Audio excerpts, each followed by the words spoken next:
Before any ships from Europe crossed the great Atlantic Ocean, America was already home. It was a vast land, bigger and wilder than anyone in the Old World could imagine. Mighty rivers carved paths through endless forests. Mountains scraped the sky, their peaks covered in snow even in summer. Great plains stretched out like a golden sea, where herds of bison roamed free. This was a land of incredible natural wealth, teeming with life. It was a place of deep history, but its story was told not in books, but in the songs, traditions, and memories of the people who had lived there for thousands of years, a history that was passed down from one generation to the next. These first people were not one group, but many. They were hundreds of different nations, each with its own language, its own beliefs, and its own way of life. In the frozen north, the Inuit built homes of ice and hunted seals. In the lush forests of the east, nations like the Iroquois and the Cherokee farmed corn, beans, and squash. They lived in settled villages and formed powerful confederacies. Out on the Great Plains, tribes like the Sioux followed the bison, their lives tied to the rhythm of the seasons and the movement of the great herds. In the dry, sun-baked Southwest, the Pueblo peoples built incredible cities of stone and clay, masterpieces of architecture that blended into the canyons. These diverse cultures were rich and complex. They were scientists observing the stars to plant their crops. They were artists, weaving intricate patterns into baskets and blankets. They were storytellers, passing down epic tales of heroes and creation. They understood the land deeply, living in a careful balance with nature that had sustained them for centuries. They had governments, trade networks that stretched for thousands of miles, and systems of justice. They were not waiting to be discovered. They had already built thriving civilizations that were as varied and vibrant as the land itself. Their world was complete, a tapestry of human experience woven over countless generations. Then, everything changed.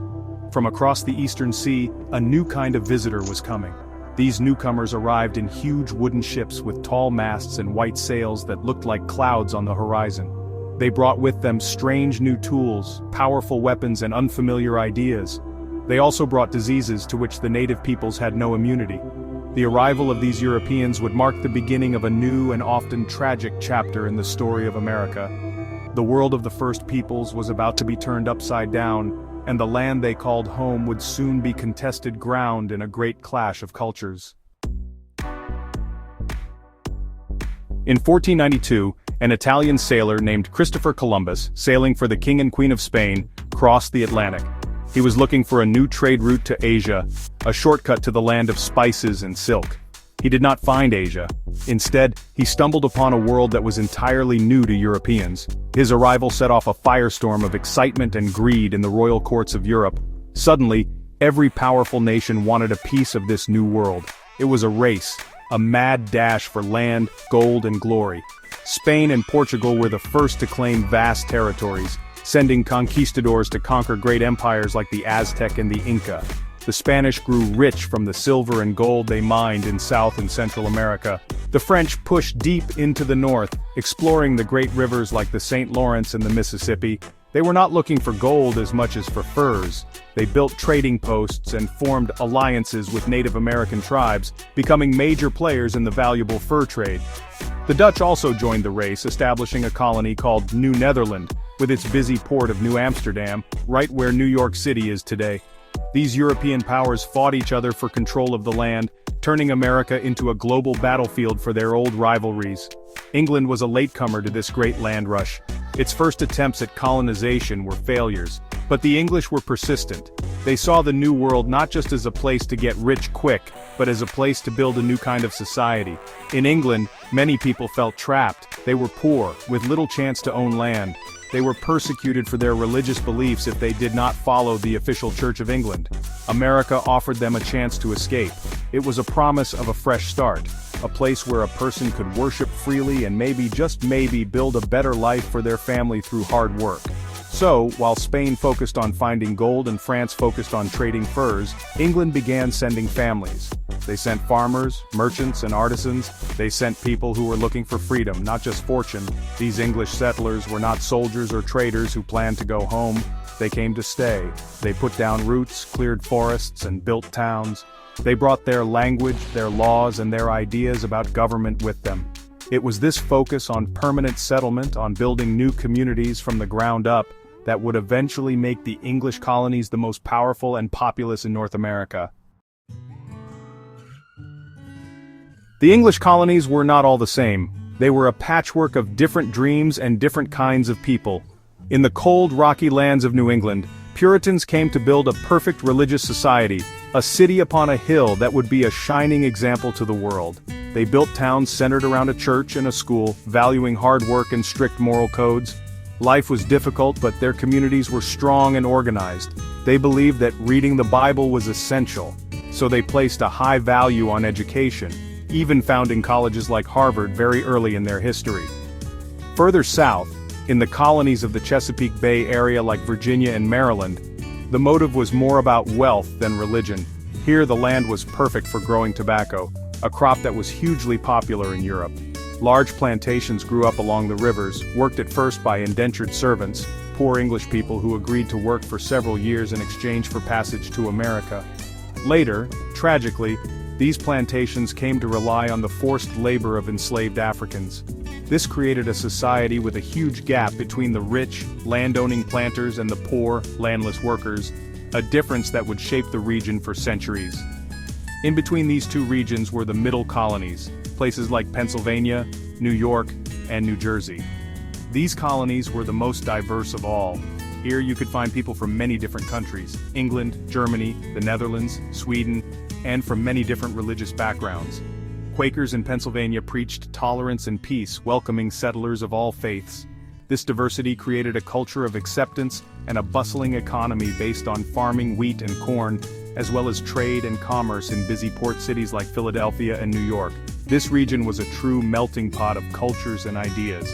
Over time, these colonists, separated from England by a wide ocean, began to change. They were still English subjects, but their daily lives were very different from those of people back in the old country.